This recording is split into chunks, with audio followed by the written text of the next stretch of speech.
یا اللہ ایک وقت روٹی دے، ایک وقت کا فاقہ دے، مانگ کے لیے نبی پاک مانگ کے۔ حضرت ابو ہریرہ رضی اللہ تعالیٰ عنہ فرماتے ہیں بھوک زیادہ لگتی تھی نا جب مجھے، تو میں حضرت عمر سے، ابو بکر سے، عثمان، مولا علی سے کوئی مسئلہ پوچھ لیتا تھا، اور جب میں مسئلہ پوچھتا تھا تو وہ مجھے روٹی کھلا دیتے تھے۔ جب میں ان سے مسئلہ پوچھتا تو وہ مجھے، حضرت ابو ہریرہ فرماتے ہیں مجھے بھوک لگی، میں حضرت عمر کے پاس گیا، ان سے مسئلہ پوچھا۔ ان کا رواج تھا جب میں مسئلہ پوچھتا تو پہلے روٹی کھلاتے۔ ہمارے بزرگ یہ فرماتے ہیں کہ کھانے کھلا کے دین پڑھاؤ، صرف تمہارا کتب خانہ نہیں کھلا ہونا چاہیے، تمہارا دسترخوان بھی کھلا ہونا چاہیے۔ کسی نے نبی پاک صلی اللہ علیہ وسلم سے پوچھا تھا بہترین مسلمان کون ہے؟ حضور نے فرمایا جو سلام لینے میں پہل کرے اور روٹی زیادہ کھلائے، جو روٹی ہر وقت فکر کرے آ یار تو روٹی کھا لے، روٹی کھانے کی طرف توجہ دلائے۔ کھلانا سنت ہے، زیادہ کھانا اس میں بھی فرق رکھے۔ تو نبی پاک صلی اللہ علیہ وسلم کے صحابی حضرت ابو ہریرہ رضی اللہ تعالیٰ عنہ فرماتے ہیں میں نے حضرت عمر سے مسئلہ پوچھا، میں نے کہا حضور مسئلہ بتائیں، تو کہتے پہلے ان کی عادت تھی جب میں مسئلہ پوچھتا تو روٹی بھی کھلاتے، آج انہوں نے مسئلہ ہی بتایا ہے، روٹی کوئی نہیں کھلائی۔ تو مجھے کہنے لگے ابو ہریرہ تو سوچتا ہوگا روٹی نہیں اس نے پوچھی، تو نے کب سے کھانا نہیں کھایا؟ میں نے کہا آج صبح سے۔ تو جناب عمر کہنے لگے میں نے کل صبح سے نہیں کھایا۔ چل ابو بکر صدیق کے گھر مسئلہ پوچھتے ہیں۔ کہتے ہیں جناب صدیق اکبر کے دروازے پہ گئے، جا کر کے ان سے مسئلہ پوچھا۔ ان کی بھی عادت تھی جب کوئی مسئلہ پوچھنے جاتے تو دسترخوان بچھا لیتے، کہتے آؤ روٹی بھی کھلاتا ہوں مسئلے بھی بتاتا ہوں۔ کہتے ہیں گئے تو انہوں نے بھی مسئلہ بتایا، روٹی کوئی نہ پوچھی۔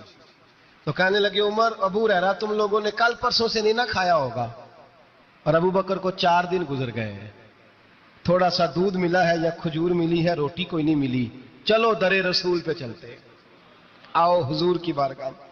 کہتے ہیں نبی پاک کی بارگاہ میں آئے، حضور نے چہرے دیکھے، کریم سے مسئلہ نہیں پوچھنا پڑا۔ میرے مصطفیٰ کریم نے فرمایا بھوک لگی ہوئی ہے تم تینوں کو، 3-4 دن ہو گئے؟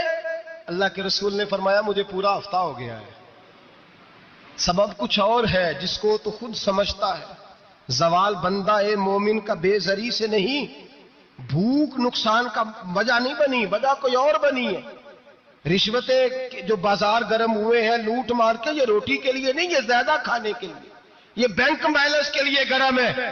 یہ لوٹ مار کا مقصد کوٹھیاں بنانا ہے، روٹی کا تو رب کریم کا وعدہ ہے۔ جو روز روتا ہے شام کو کہ میرا کاروبار کوئی نہیں، اصل میں کہتا ہے بنگلہ کوئی نہیں، اصل میں کہتا ہے کار کوئی نہیں، پجارو کوئی نہیں، روٹی تو۔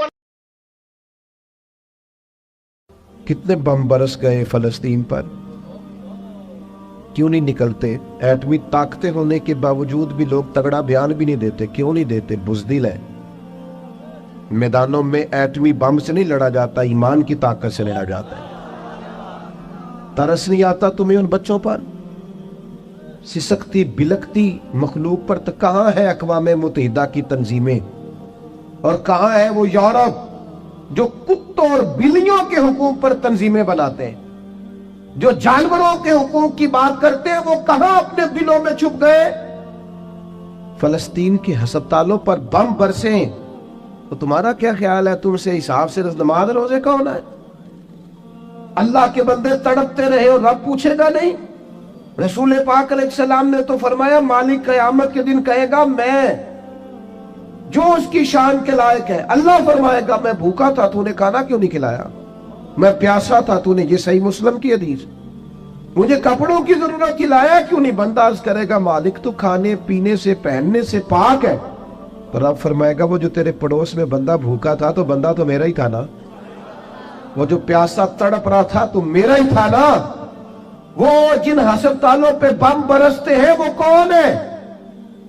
وہ جہاں جنازے پڑھنے کو کفن میسر نہیں، وہ کون ہے؟ جب وہ پوچھیں گے بلا کے تم کو اپنے سامنے تو کیا جواب جرم دو گے تم خدا کے سامنے؟ تم سو رہے ہو، سیاستیں کر رہے، خدا سے ڈرو۔ کچھ کبھی کبھی جٹ بات ٹرائی بن کے سوچتے ہو، کبھی کبھی مسلمان بن کے بھی تو سوچو نا۔ بات سنیں اللہ آپ کو، میں نے کہا کوئی مطلب میں چھوٹا سا آدمی ہوں، بات کرنے آیا ہوں، تو میں یہ سمجھتا ہوں کہ پیر صاحب سے، خطیب صاحب سے اور علامہ صاحب سے زیادہ نبی پاک کی نعت کا ادب ہے۔ وہ کوئی بھی آئے، میں آؤں یا کوئی بھی آئے، نعت شریف ہو رہی ہے اطمینان سے سنیں۔ میں بڑی دیر سے میری خواہش ہے کہ ہم ان چکروں سے نکل آئے اب، اب فوٹو کے بعد بھی زندگی ہے، اس کے علاوہ بھی کوئی سوچنا شروع کرے، اور اطمینان، پیار، ہماری سنجیدگی بتائے گی کہ ہم ایک سنجیدہ دینی ماحول کے. ایک ہوتا ہے سیاسی جلسہ، اس میں آپ اٹھیں بیٹھیں آئیں جائیں، فوٹو بنائیں، لائیو چلائیں، جو مرضی ہے کریں. ایک ہوتا ہے دینی جلسہ، اس میں تو سب سے زیادہ ضرورت ادب کی ہوتی، احترام کی ہوتی. اس میں تو انسان کو نہایت توجہ رکھنی چاہیے اللہ رسول کی بات پر، اور اس میں آپ نے شخصیت نہیں دیکھنی. میں بات کر رہا ہوں، کوئی نعت شریف والا بات کر رہا ہو، نقیب صاحب حضور کی کوئی بھی حضور کی تعریف کر رہا ہو، اس کا احترام ہے. وہ بندے کا نہیں، وہ حضور کی صفت و ثنا کا احترام. آپ مہربانی فرمائے مجھے میں انشراح صدر سے، اطمینان سے اور بڑا دل کی گہرائی سے کہتا ہوں، مجھے اچھا لگتا ہے میرے آنے پہ کوئی بھی کھڑا نہ ہو. یہ مجھے اچھا لگتا ہے. کیوں کہ سیاستہ میں حدیث ہے، نبی پاک علیہ السلام نے فرمایا جس کے دل میں خواہش ہونا کہ بندے میرے آنے پہ کھڑے ہو، وہ بندہ جہنمی ہے. یہ نفس کی یہ خواہش فان لے کہ میں آؤں تو جناب دنیا کھڑی ہو جائے. ان سے اب سنجیدگی، اچھا طریقہ، خوبصورت. بہت ساری محفلوں میں لوگ میرے پیچھے دوڑتے ہیں ملنے کے لیے، اور میں چاہتا بھی ہوں کہ سب سے مل لوں، لیکن دو تین چیزیں ہوتی ہیں. ایک تو بعض اوقات انتظامی معاملات ہوتے ہیں، دوستوں کا خیال ہوتا ہے، انتظامی لوگوں کا خیال ہوتا ہے کہ جلسہ منتشر ہونا چاہیے، لوگ زیادہ ہیں تو یہ منتشر ہو جائیں. دوسرا یہ ہوتا ہے کہ ایک جگہ جانا نہیں ہوتا، کئی جگہوں پہ جانا ہوتا ہے ایک دن. تو جس دوسری جگہ جانا ہوتا ہے وہ یہ تو پوچھتے ہی نہیں کہ آپ نکلے کہ نہیں نکلے، یہ نہیں پوچھتے. وہ تو پوچھتے ہیں کتنے پہنچے ہو. یہ پہلا سوال وہ کرتے ہی نہیں کہ آپ وہاں سے نکلے کہ نہیں نکلے، وہ تو پوچھتے ہیں کہ تسی پہنچ کتنے ہو. تو اب چونکہ آگے جانا ہوتا ہے تو اس لیے رکنا اور سب سے ملنا بعض اوقات یہ نہایت مشکل ہوتا ہے. باقی یہ کہ میں پھر ایک دفعہ عرض کروں گا، اور میں کوئی کسی قسم کی میری طبیعت ہی نہیں ہے اس طرح کا کوئی ماحول بنانے کی. میں سچ سمجھتا ہوں کہ آپ دیکھیں نا، بے لوس لوگ آئے ہیں اور بہت سارے لوگ دور بیٹھے ہیں، جگہ بھی ٹھیک نہیں ملی، کھڑے ہو کے سن رہے ہیں. تو مجھے تو پتہ ہے نا، جو رب اور رسول کی رضا کے لیے تکلیف کہتا ہے اسے اللہ اجر کتنا عطا ہو. آپ بڑے قیمتی لوگ ہیں، کوئی بندہ بھی ایسا نہیں جو ایسا ہو کہ میں سمجھوں کہ میں اس بندے سے افضل ہوں. اللہ تعالیٰ آپ سب کو برکت عطا کرے، آپ کو اللہ اپنی رحمت عطا فرمائے. دو چار باتیں مختصر سے وقت میں آپ کی خدمت میں عرض کرنی ہے. اللہ تبارک و تعالیٰ نے انسان کو پیدا کیا ہے. انسان کا جب شعور بیدار ہو جاتا ہے نا تو پھر وہ معرفت چاہتا ہے. جب تک چیزوں کی معرفت اسے حاصل نہیں ہوتی اور سب سے بڑھ کر اپنی معرفت حاصل نہیں ہوتی، وہ بے چین رہتا ہے. آپ کوئی بھی کام کر رہے ہوں، کہیں بھی آپ نکلے ہوئے ہوں، تو آپ چاہتے ہیں مقصد زندگی کا پتہ چلے، ہم کیوں کر رہے ہیں. بہت ساری دولت کمانے والے لوگ، ارے بیٹے آپ بیٹھ جاؤ، اللہ آپ کو سلامت رکھے، آپ سے ملیں گے بعد. لیکن اچھا نہیں لگتا نا ایک آدمی سے اس طرح خدمت دینا. اللہ آپ کو برکت. میرے بھائی، انسان کو جب تک معرفت نہیں نہ حاصل ہوتی کہ یار یہ جو ہم زندگی گزار رہے ہیں، یہ جو ہم دنیا میں انسان آتا ہے، وقت گزارتا ہے، چلا جاتا ہے، کیا مقصد ہے، جب تک وہ اس سے آشنا نہیں ہوتا پھر وہ تلاش کرتا ہے، ڈھونڈتا ہے کہ مجھے بنانے والا کون ہے، رزق دینے والا کون ہے، عطا کرنے والا کون ہے، میرے شعور کو بلند کرنے والا کون ہے، وہ کون ذات ہے جس کے حکم سے میں واپس لوٹ جاؤں گا. وہ ڈھونڈتا ہے، تلاش کرتا ہے. اور جب تک یہ معرفت نصیب نہیں ہوتی اتنی دیر تک انسان بے چین اور بے قرار رہتا ہے. اللہ تعالیٰ نے ہم پر کرم فرمایا اور ہمیں اپنے پیارے محبوب عطا کیے.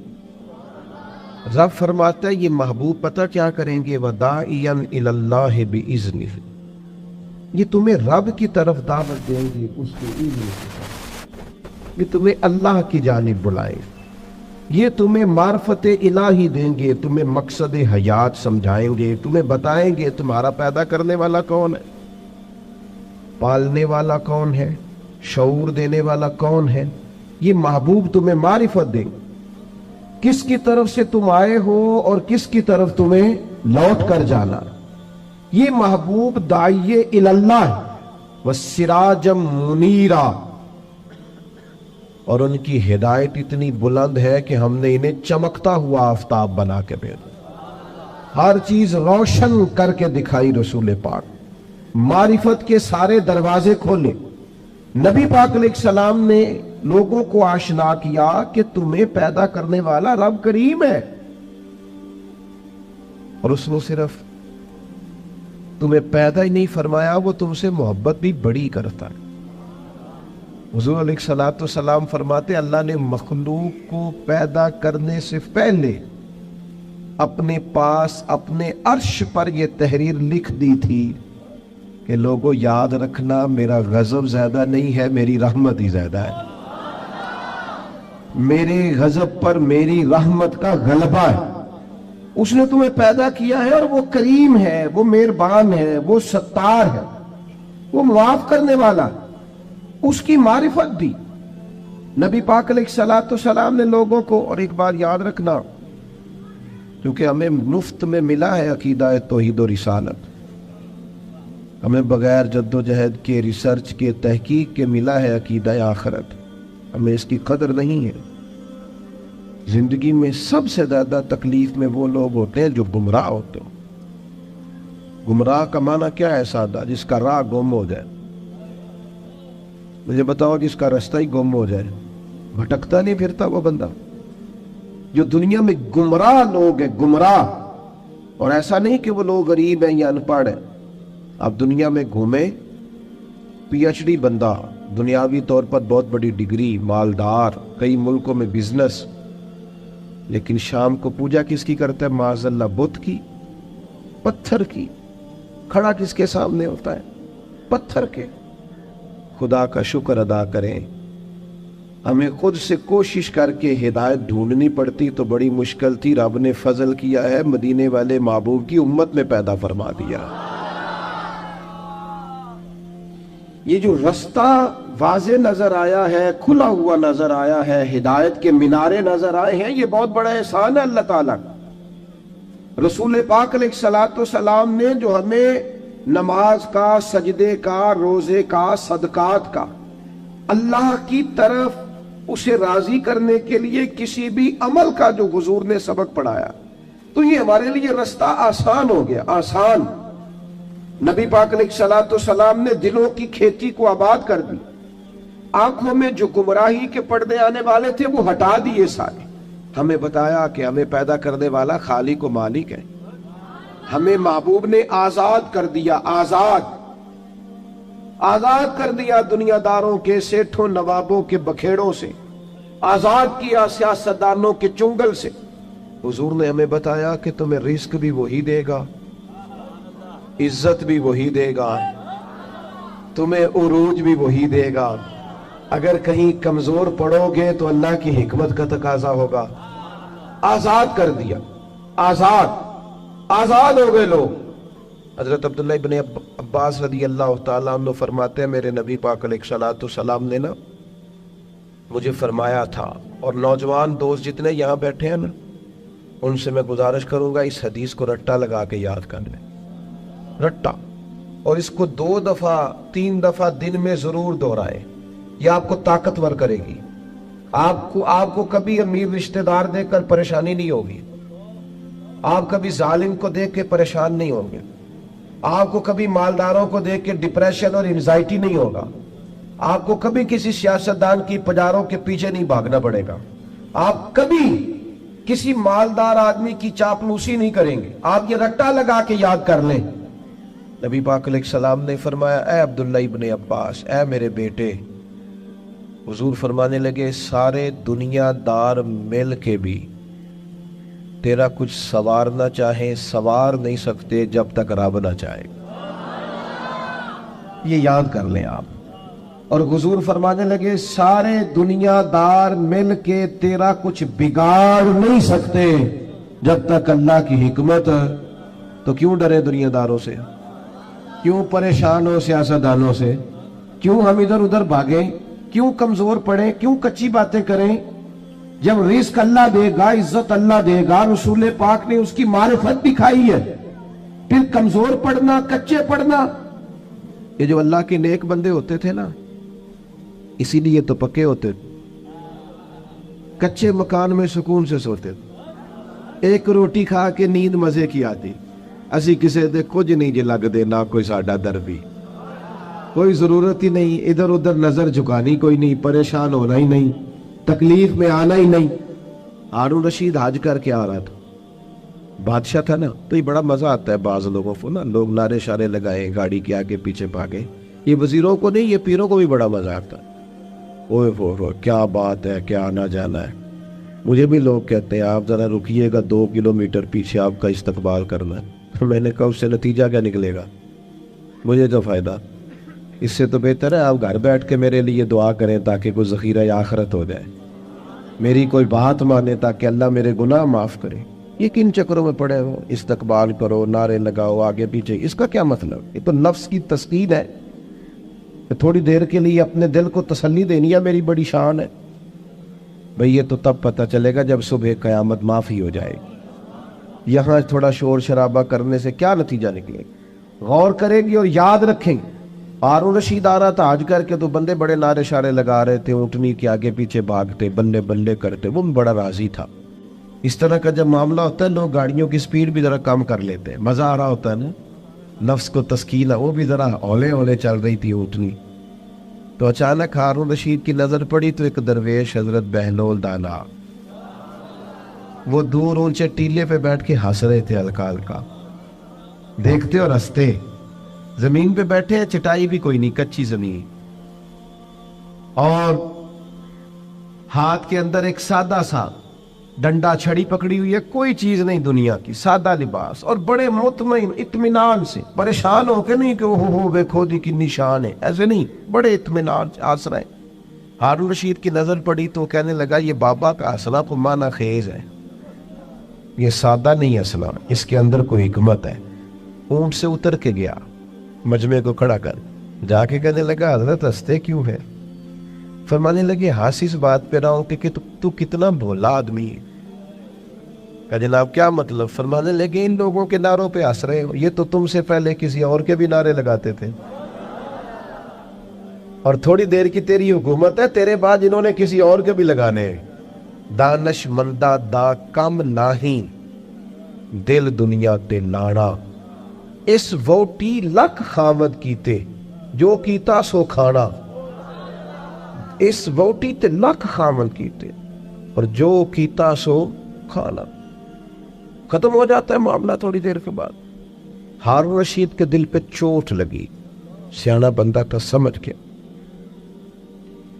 لیکن یہ بادشاہ لوگ ہوتے ہیں نا، ان کو، مالدار کو، بادشاہ کو، بڑے آدمی کو ایک خمار تو ہوتا ہے نا، میں کچھ ہے ہوں، تو وہ جاتا بھی نہیں۔ پھر بولا اور کہنے لگا حضرت میں نے سنا ہے آپ پہ قرض ہے، میرے لیے کوئی حکم ہو تو بتائیے گا۔ حضرت بہلول دنا پھر ہنس پڑے، اب ہنسنا اور معنی خیز تھا۔ کہنے لگا حضور آپ ہنسے کیوں؟ فرمانے لگے ہارون رشید ایک بات تو بتا، تیرا رب کون ہے؟ کہا اللہ۔ تو فرمایا میرا کون ہے؟ جلدی جلدی بولنا، تیرا رب کون ہے تو میرا کون ہے؟ تو آپ فرمانے لگے ہارون رشید ایک بات تو بتا، کیا یہ ہو سکتا ہے کہ اللہ ہارون رشید کو دیتا جائے اور بہلول دانا کو بھول ہی جائے؟ یہ ہو سکتا ہے؟ کہنے لگا نہیں۔ تو فرمایا جا پھر میں تجھ سے کیوں سوال کروں، یہ آرزو کرم اور میں آپ سے کروں؟ یہ بھیک اس کو دیجئے جس کا خدا نہ ہو، جاؤ میرا رب مجھے دے گا۔ وَتَعِيَنْ إِلَى اللَّهِ بِإِذْنِهِ وَسِرَاجًا مُنِيرًا۔ کچے نہ پڑھو مسلمانوں، کمزور باتیں نہ کرو، دولت کمانے کے لیے کوئی ناجائز ذریعہ اختیار نہ کرو، نہ کبھی حرام لقمے کی طرف بڑھو، اس لیے کہ جس مالک نے تمہیں پیدا کیا ہے وہ رات کو پیٹ بھر کے روٹی کھلا کے سلائے گا، اس نے وعدہ کرم فرمایا ہے رزق دینے کا۔ کیوں ناجائز رستوں کے مسافر بنتے ہو؟ کیوں للچائی ہوئی نظروں سے ادھر ادھر دیکھتے ہو؟ طاقتور زندگی گزارو، طاقتور مضبوط اعصاب کے ساتھ جینا سیکھو، کبھی کمزور نہ پڑے، اپنی زندگی میں یقین کامل، اطمینان، رب رسول کے وعدوں پر یقین۔ ہم نا ایک بہت بڑی تعداد ہے جن سے پوچھے کیا حال ہے، کہتے پریشانی بڑی ہے۔ پریشانی اور مومن، پریشانی اور نبی پاک کا غلام، پریشانیاں تو اس دن ختم ہو گئی تھی جس دن مدینے والے کا کلمہ پڑا تھا، تو ختم ہو گئی. پریشانیاں کدھر سے آ گئیں؟ چھوٹی چھوٹی باتوں کی ٹینشن لینا، انزائٹی. وہ چھوڑ یار، یہ تھوڑی سی زندگی ہے جو تو گزر جائے گی. اور صحابہ کرام بڑے مضبوط. دیکھیں بخاری مسلم کی حدیث سنیں. ایک عورت حضور کی بارگاہ میں آئی اور وہ مرگی کی مریضہ تھی. عورتوں میں ویسے ہی حوصلہ کم ہوتا ہے، اگر عورت بیمار ہو معاملہ اور زیادہ مضبوط ہو، کمزور ہو جاتا ہے. وہ خاتون تھیں، آ کے عرض گزار ہوئی، یا رسول اللہ مجھے مرگی ہے، میرے لیے دعا کریں. اور درجنوں اور بیسیوں احادیث مبارکہ میں موجود ہے کہ کوئی بیمار آیا، اس نے عرض کی، محبوب نے بس لعاب دہن لگایا، اللہ نے شفا دے دی. یہ تو خزانہ کرم ہے نا شفا کا. یہاں سے تو جو گزر گیا ہے، ان کے تو نام میں شفا ہے، ان کے تو ذکر پاک میں شفا ہے، ان کے تو تذکرہ نور میں شفا. یا رسول اللہ دعا کر دے. حضور ہمیشہ دعا کرتے، لیکن آج ایک سبق پڑھایا امت. حضور فرمانے لگے اگر تو کہے تو میں تیرے لیے دعا کر دیتا ہوں، اللہ شفا دے گا. اور اگر تو کرے صبر. یہ تو دیکھو میری طرف، بات کا مطلب کیا ہے؟ معنی یہ ہے کہ مرگی کے ساتھ ہی گزارا کرے. ہاں کچھ اللہ کی طرف سے آنے والی آزمائشوں کے ساتھ گزارا بھی کرنا چاہیے. بے حوصلہ ہو. ایک صاحب ایک دفعہ میرے پاس آئے، کہنے لگے میں بڑے پیروں فقیروں کے پاس گیا ہوں، مسئلہ حل نہیں ہوا. تو میں نے کہا کوئی ضروری ہے؟ کوئی پیر فقیر بھی اللہ کو مجبور نہیں کر سکتا. سب دعا کریں گے، اس کی بارگاہ میں عرض کریں گے. ابھی مالک کی حکمت کا تقاضا نہیں ہے کہ تیرا مسئلہ حل ہو، لہٰذا آپ کو اس معاملے میں زیادہ نہیں کرنی چاہیے. جب رب چاہے، جس وقت چاہے. اللہ مانتا ہے اپنے محبوب بندوں کی عرض کو، لیکن یہ کہ جب اس کی حکمت کا تقاضا غالب آئے گا تو پھر وہ حکمت کے مطابق کام ہوگا. تو اس خاتون نے عرض کی یا رسول اللہ دعا کر دے. فرمایا اگر تو صبر کرے نا، گویا مرگی کے ساتھ ہی گزارا کرے، تو حضور فرمانے لگے پھر میں دعا کروں گا، اللہ جنت عطا کرے گا. گویا دو چیزوں میں حضور نے فرمایا ایک اختیار کرو، یا تو شفا لے لو یا جنت. سانو ویسے پیر صاحب پوچھن نا کدی گوڈے چ درد ہو رہی ہو، شفا کے جنت. وہ ڈھیر سارے بندے کہنا ہے سائیں ہے گوڈے دا کچھ کرو نا. کمزوری ہے یہ ضعف ہے. اس سے بچیں، اس سے بچیں. طاقتور قسم کے نظریات ہو. تکلیفیں آئی جاتی ہیں، زندگی کے ساتھ سارا کچھ چلتا ہے.